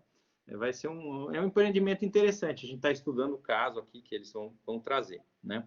Muito interessante. É interessante, né? Então, essa é a principal diferença. O regime jurídico do condomínio de lotes é o regime do condomínio edilício. Isso está previsto pelo Código Civil, artigo 1358-A, parágrafo 2º, que diz que se aplica o regime do condomínio edilício no que couber. Ele nada mais é do que uma modalidade de condomínio edilício em que você desvincula o condomínio da construção das casas. Basicamente é isso, né? E aqui tem uma polêmica se a Lei 6766 se aplica diretamente aos condomínios de lotes. Eu entendo que não. Tem alguns artigos na Lei 6766 que falam de condomínio de lotes, que é o artigo 2º, o parágrafo 7º, que fala do conceito de lote, e o artigo 4º, parágrafo 4º, que fala das possibilidades de criar restrições urbanísticas, enfim, esse tipo de coisa, se aplicam porque mencionam o condomínio de lote. Quanto aos demais, eu entendo que não há aplicação direta, salvo se o município ou o Estado, no âmbito da sua lei urbanística relativa a loteamentos, a condomínios de lotes, definir que vai ser aplicado. Aí sim, porque o município tem a competência urbanística para regular. Ele pode prever que sejam adotados padrões análogos ao do loteamento. Então, não há problema nenhum. Mas não digamos assim, de pleno direito, sem qualquer tipo de intermediação de lei municipal. Questão interessante do condomínio de lotes é a da fração ideal. Como eu falei, a fração ideal no condomínio de casas, ela se vincula normalmente ao terreno e à construção, né? Então, quando altera a construção, tem que readequar as frações ideais do condomínio. Por sua vez, no condomínio de lotes, o código traz algumas possibilidades. No parágrafo 1º do 1358A, ela pode ser vinculada à área do solo, né? Ou seja, quem tem um terreno maior tem fração maior e, portanto, contribui mais. Ela pode ser vinculada ao potencial construtivo. Aqui é importante ressaltar, não é a construção efetiva, é o potencial construtivo. Esse teria que ser um critério técnico de avaliar até quanto eu posso construir dentro daquele lote. E aí, nesse caso, atingindo ou não esse potencial construtivo, eu vou ter a fração ideal de acordo com o potencial construtivo. Então, ela não vai ser alterada nesse caso. E o instituidor pode utilizar um terceiro critério que ele adote. Inclusive, teve uma live que eu participei com o pessoal da Enor, do Rio de Janeiro, em que até foi levantada a hipótese de ser adotado fração ideal igual para todos, independente do tamanho da sua unidade, né? É possível, se houver essa concordância nesse sentido. Claro que alguns sempre vão se sentir injustiçados. Eu tenho uma área menor, como é que eu vou contribuir e tal? E, por fim, com relação ao procedimento registral, aqueles mesmos critérios de instituição, incorporação e convenção de condomínio se aplicam ao condomínio de lotes, só com uma única peculiaridade. Se a construção da casa não é necessária, como que eu sei se é incorporação ou instituição? Porque eu falei para vocês que instituição é necessário que haja uma construção, né? E o Código Civil já buscou resolver esse problema, dizendo no parágrafo 3º do 1358A que para fins de incorporação, o que é considerado são as obras de infraestrutura, ou seja, a guarita, os muros, os equipamentos de lazer, a piscina, enfim, pavimentação das vias internas. É isso que é considerado. Se isso estiver pronto, você pode instituir diretamente. Se não estiver pronto, você faz o procedimento de incorporação. E com isso, eu paro aqui, porque se tiver alguma coisa para a gente conversar, porque eu já até excedi aqui o tempo previsto, e a questão da multipropriedade eu deixo no material depois para vocês darem uma olhada, né? Que aí acho que fica mais interessante, senão a gente acaba Tem umas perguntinhas ali, professor. O pessoal está adorando e colocando algumas dúvidas. Eu não sei se o professor quer que eu leia ali. O Décio colocou: as construções de uso comum, áreas de lazer, guaritas, deverão ser averbadas na matrícula-mãe com base em habite-se e quitação de débitos previdenciários. Interessante, né? Em relação ao condomínio de lotes? No condomínio de lotes. Sim, com certeza. Inclusive eu sempre tenho defendido essa posição. Eu penso que o município, o Instituto ele é novo ainda e ele demanda uma depuração, mas eu penso que o município ele deveria emitir uma espécie de TVO, como ocorre com os loteamentos, em que ele vai lá e faz uma análise se tudo foi devidamente construído. Nós temos um problema prático aí, porque assim, o município não faz isso. Atualmente, ele emite habite-se das construções de área comum. Eu já recebi aqui em Jundiaí, não de condomínio de lotes, mas de condomínio normal de casas, eu já recebi aqui essa modalidade de habite-se. Então, eu entendo que sim, para que você passe da incorporação para a instituição, você precisa averbar exatamente as obras de infraestrutura com todas essas comprovações cabíveis, né? Eu entendo que ele deveria também colocar os muros, porém, como eu falei, como o Instituto ele é incipiente, isso ainda vai demandar uma adaptação da prefeitura, porque muitas prefeituras se recusam, às vezes, a expedir esse tipo de... Eles só fazem de construções fechadas, enfim, tem todos os critérios deles. Por isso que eu acho que o interessante é que a lei municipal preveja a possibilidade de nós termos uma espécie de TVO do condomínio de lotes. Sensacional. pergunta se a fusão de 2 unidades autônomas é possível e o Lázaro pergunta se tem que ter um padrão de construção mínima no condomínio, né? Tipo, um condomínio mais requintado que diga, ó, tem que ser padrão aqui, né? Ou o cara Sim. pode fazer uma copana, né? Sim, não, exatamente. Bom, com relação ao padrão, perfeitamente. O condomínio é um instituto que, por meio da convenção, você tem um amplo poder de autorregulação. Então, é possível instituir esse padrão, é até recomendável, eu acho. Instituir, inclusive, é possível instituir a possibilidade de uma, talvez, uma comissão analisar as obras previamente. Me parece que isso é plenamente legítimo. E com relação à fusão, sim, ela é possível. Inclusive, naqueles slides que eu enviei, eu trato desse ponto. Só que aí, veja, nós temos 2 unidades autônomas que vão se tornar uma. Então, nós vamos ter a necessidade, além da aprovação municipal, da fusão e tudo mais, nós vamos ter a necessidade de retificar e alterar a instituição condominial. E aí vai precisar a anuência de todos os condôminos. Aí nós vamos cair na regra geral de alteração de instituição e especificação condominial. Mesma coisa com o desdobro, professor Marcos. Mesma coisa com o desdobro. A regra é idêntica, né? Nós tivemos aqui um caso que, dentro do condomínio edilício, um apartamento tinha 3 quartos e o outro tinha 2 quartos. Mas no de 3 quartos morava um casal sem filhos. E no de 2 quartos morava um casal com 2 filhos. Então, eles venderam um quarto, fazia divisa, um quarto para o outro apartamento, e aí procuraram o registro de imóveis para fazer a alteração da fração ideal em razão do quarto que foi vendido. Fechou uma parede de um lado e abriu a parede do outro. Veja que situações bonitas que criam, né?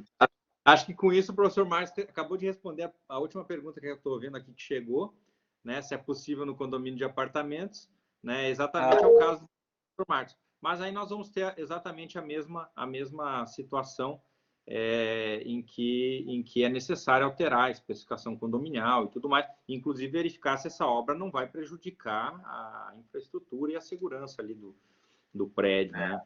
Eu acho que seria até necessário que previamente se obtivesse aí uma anuência, né, do condomínio. Mais alguém? Eu estou vendo ali deixa eu ver, o Leonardo quer falar, ele levantou a mão. Quer falar? Eu posso abrir o áudio se é muito longo para escrever. Deixa eu ver. Vê se consegue aí, Leonardo. Consegui. Aí. Tudo bem? Bom dia, professor. Bom dia, Marinho.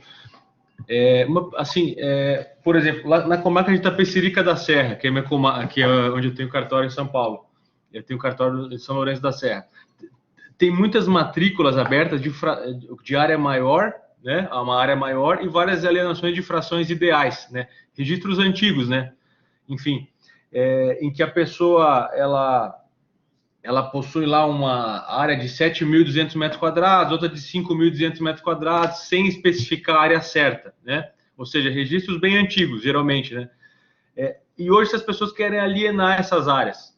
É possível o registro dessa alienação dessa fração com metragem determinada, sem estar especificado a localização no geográfica, ou seria possível mesmo só a cessão de posse? Hoje não se fala mais em registrar esse tipo de coisa. Nós temos...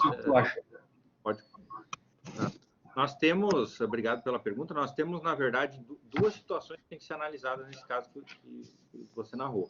Uma é que há indícios já de que houve um parcelamento fraudulento do solo. Se houver, né, pelo número de frações, pelas características da ocupação, provavelmente o registro de imóveis vai obstar qualquer alienação de fração ideal e vai determinar que se faça ou que se regularize o parcelamento do solo, ou que se faça uma regularização fundiária, ou, se for o caso, se for possível, a instituição de um condomínio, mas, enfim, que regularize a situação previamente. Bom, descartada a hipótese de uma suspeita de fraude ao parcelamento do solo, o fato de termos frações ideais em metros quadrados, que era uma prática muito comum antigamente, me parece que isso não impediria a alienação se não tiver indícios de fraude. Por quê? Porque era um critério que, apesar de ter uma quantidade de área, você não delimitava a área. O que eu já fiz em casos assim? Recomendei. Os proprietários apresentaram requerimento, todos em conjunto, convertendo isso em percentual. E aí, na matrícula, foi feita uma verbação saneando essa forma e cada um ficando com uma fração ideal propriamente dita. E a partir daí pode ser alienado. O problema maior aí que eu vejo não é o fato de estar em metros quadrados. O problema é se ocorrer fraude ao parcelamento solo. Aí é que vai ser obstáculo, né? Claro que muitas vezes o registrador ele vê um metro quadrado e pode falar, está falando metro quadrado, então é a área certa e determinada. Aí isso precisa ser analisado caso a caso.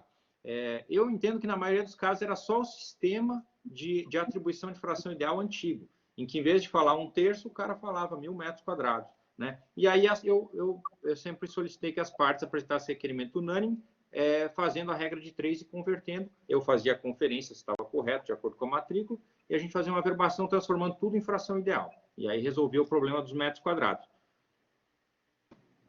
Certo, obrigado. Ok. Mais alguém que gostaria de perguntar? Que eu vou deixar o professor descansar, que ele falou aí bastante, né? Sem parar. Márcia quer perguntar. Então, vamos mais uma aqui, deixa eu liberar. Pois não, Márcia? Bom dia. Bom dia. Tudo bem? Vocês estão me ouvindo? Sim, estamos te ouvindo. Então, na verdade, eu gostaria só de perguntar sobre a questão de uma partilha, no caso da escritura de divisão, essa diferença de valores, né? Se pudesse se abordar sobre isso, como é que fica a questão da tributação? Se houver, deve apurar somente em relação ao valor, pelo que eu entendi, ou se a área também é um critério? Obrigada. Obrigado, Márcia. Exatamente. Essa questão, como eu disse, na verdade, assim, os dois critérios possíveis são tanto a área quanto o valor, né? Eu entendo que o valor é um critério mais adequado. Precisaria ver, claro, a legislação tributária para ver se ela traz alguma previsão nesse sentido. É possível fazer a escritura de divisão com pagamento o pagamento, né, da nova unidade ali superior ao que seria o quinhão do condômino? Sim, isso é plenamente possível, até rotineiro. Só que nesse caso, a única peculiaridade que vai ter vai ser exatamente a incidência de tributo. A gente costuma falar muito em ITBI, mas se a gente parar para pensar de forma mais aprofundada, é necessário verificar se a operação se deu a título oneroso ou a título gratuito, porque se a operação se deu a título gratuito, eu estou te doando um pouco da minha área, nós teríamos a incidência do ITCMD. Se eu estou te remunerando de alguma forma, seja com dinheiro, seja com alguma outra coisa, nós teríamos propriamente o ITBI. O grande problema é que a legislação municipal ela geralmente prevê de forma direta a desigualdade de frações ideais. Se a gente levar exatamente a risca as hipóteses tributárias, precisaria fazer essa subdivisão. Essa transmissão, acho que alguém perguntou aqui se seria uma transmissão inominada, na verdade seria uma partilha desigual, né? Seria uma divisão em que a partilha seria desigual. O Jean levantou a hipótese 213, parágrafo 9, não seria a mesma hipótese, porque no caso do 213, parágrafo 9, nós temos situação entre confrontantes diversos em que há a definição dos limites para fins de delimitação, por exemplo, em retificação de área, enfim, você tem essa hipótese. Mas é uma hipótese que até se assemelha. Só que qualquer partilha que eu fizer, a gente pode, por comodidade, por exemplo, falar, o professor Marcos vai ficar com esse imóvel, ele é maior e eu vou ficar com o outro que é menor, por exemplo, entre herdeiros e vale menos, inclusive. Só que o professor Marcos teve um benefício econômico superior ao meu. Eu saí prejudicado. E essa desigualdade em relação às cotas, ela precisa... Então, a gente precisa verificar, e o tabelião tem que tomar esse cuidado, verificar se houve, se essa transmissão, essa desigualdade foi a título gratuito, e aí verificar a questão de TCMD, ou se ela foi a título oneroso, houve um pagamento, houve uma torna, né, como se costuma chamar, e aí, então, seria o caso do ITBI. E sobre esse caso 213, parágrafo 9º da LRP, a gente teve um caso aí faz poucas semanas aí, uma retificação diária, mas isso excede aqui ao nosso pode ser interessante mesmo. Que bacana. Eu gosto de chamar de transmissão inominada em demarcação de limites. Eu prefiro mencionar demarcação ou acerto de limites, porque aí fica claro que, na verdade, é uma hipótese em que eles estão acordando o novo limite, mas está havendo, claro, a transmissão. Mas é só uma questão de preferência. Certo. Professor, eu sei que o seu tempo vale ouro, né? O senhor já está 1h40 falando aí, então veja se tem mais alguma pergunta, senão o senhor fique bem à vontade, que tá ótimo, né? Ainda tenho bastante aluno na sala, mas igual, se eu deixo, a galera fica até às 3 da tarde. Né? Então, o pessoal fez várias perguntas, mas se alguém tiver mais... porque agora, para a gente retomar tudo, durante a apresentação eu acabei não parando para olhar as perguntas, porque senão eu já vi que eu tinha estourado um pouco o meu tempo, eu quis só concluir. Não, mas está ótimo, está ótimo. O pessoal ficou muito feliz aí. Mais pergunta, então você pode abrir, que não tem problema ainda, a gente tem mais uns minutos.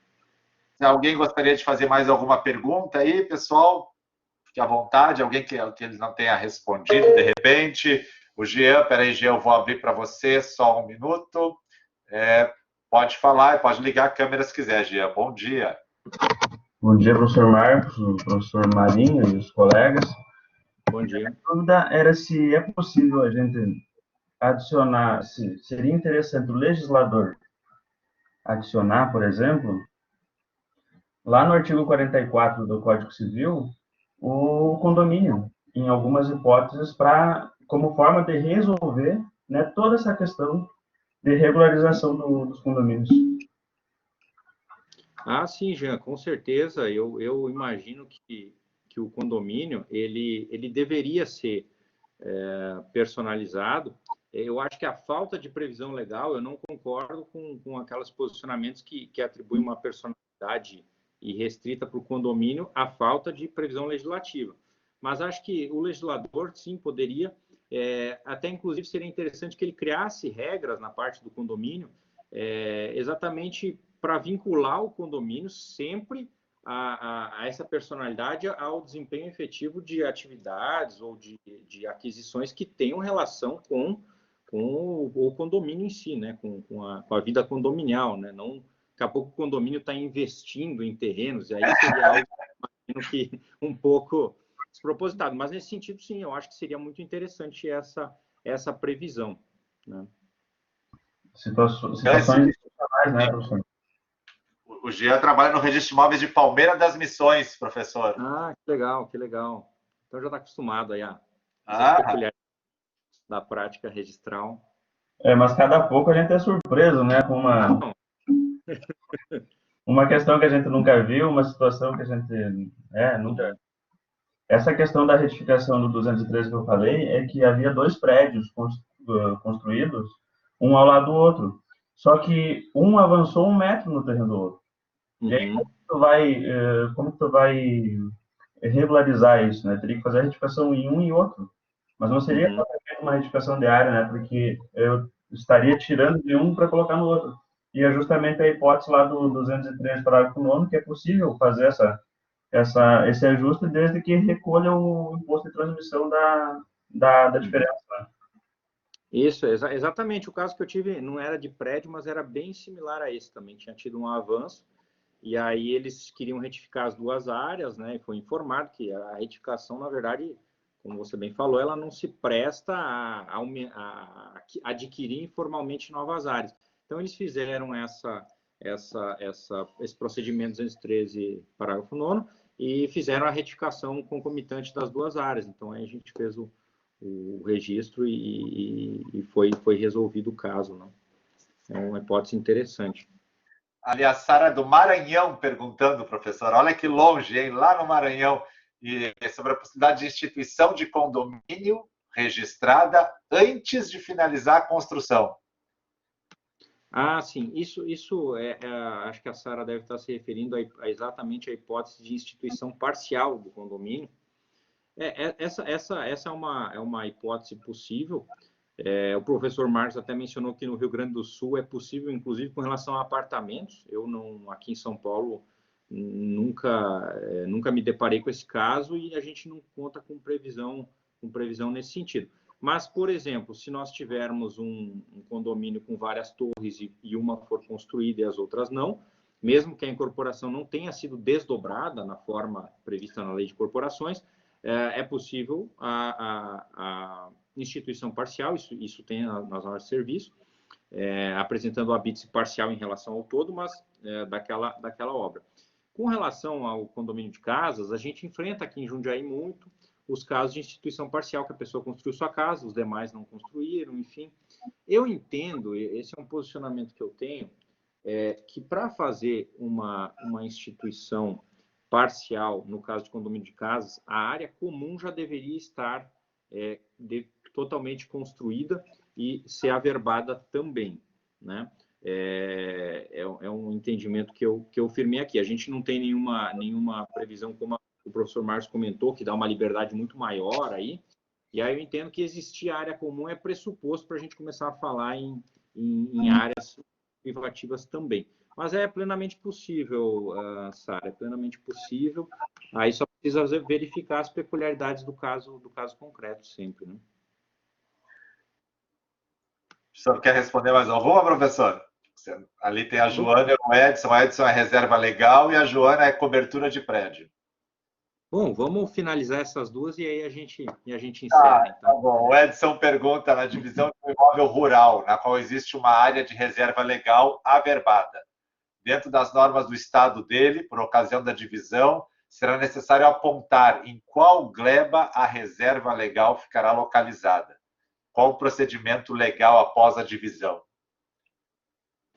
Aqui, bom, se eu compreendi exatamente a pergunta do Edson, claro, precisa tudo sempre, mexendo com reserva legal, ser verificado se o órgão precisa fazer as aprovações, tudo, mas superada essa questão, o procedimento, a meu ver, seria fazer a averbação de transporte apenas da parte da reserva legal que ficou na área, mencionando que, em razão da divisão, a parte da reserva legal ficou localizada nesse imóvel, segundo a seguinte descrição, e colocar a descrição. Seria basicamente isso. Situação análoga à que ocorre quando a servidão é desmembrada. Quando a servidão é desmembrada, servidão de passagem fica uma parte no imóvel e parte no outro, o procedimento é exatamente esse, o transporte da parte específica da servidão.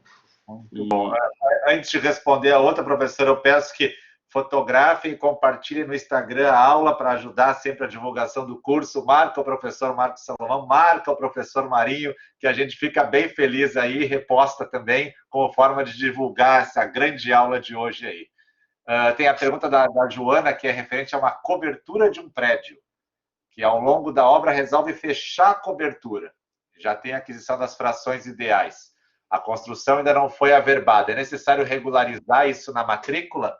Esse é o pessoal que fecha a cobertura, né? Normalmente o pessoal tem uma areazinha aberta e o cara fecha ali. Se tem que averbar isso na matrícula ou pode deixar como está?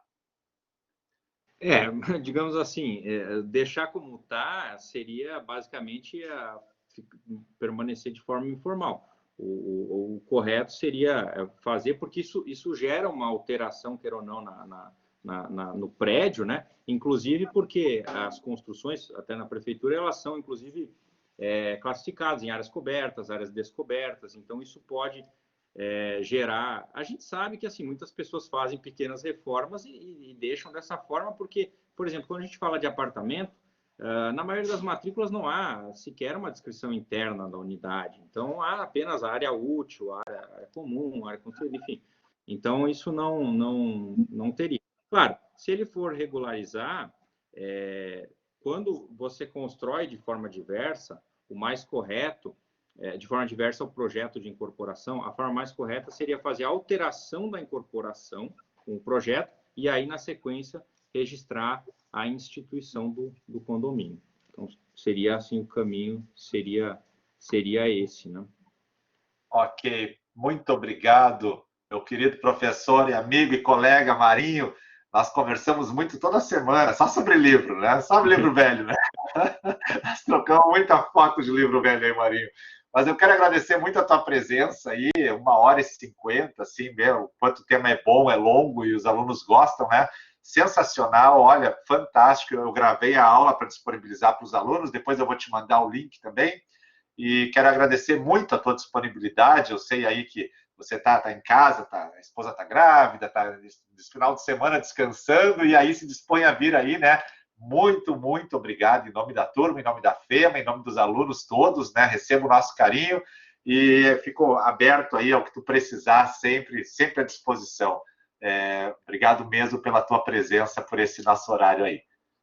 Muito obrigado, professor Marcos, pelo convite, pelo pessoal, assim, que foi tão participativo. Gostei muito de ver toda essa interação, esse interesse. O tema como eu disse já, o tema é maravilhoso, é o grande tema aí do direito.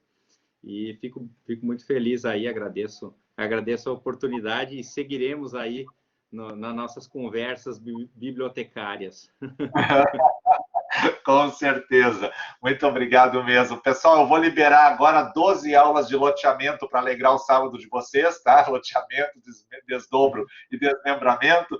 12 aulas aí de 20 e poucos minutos. E vou liberar também os slides do professor Marinho na plataforma, que ele deu de bônus para vocês em razão da aula de hoje, além do cronograma, aquele que eu passei, vou liberar os slides dele, que é um bônus e um presente. E a gente fica aí ansioso para poder se encontrar uma hora dessas pessoalmente e dar um abraço, né? Passada a pandemia, claro, né? Obrigado, professor. Obrigado. Um abraço a todos. Tá bom. Obrigado. Pessoal, um ótimo sábado a todos. Eu agradeço demais a presença de vocês aí e espero que tenham conseguido sanar as dúvidas e aprender bastante. Tenham um bom descanso e um ótimo final de semana também. Valeu, abraço. Valeu. Tchau.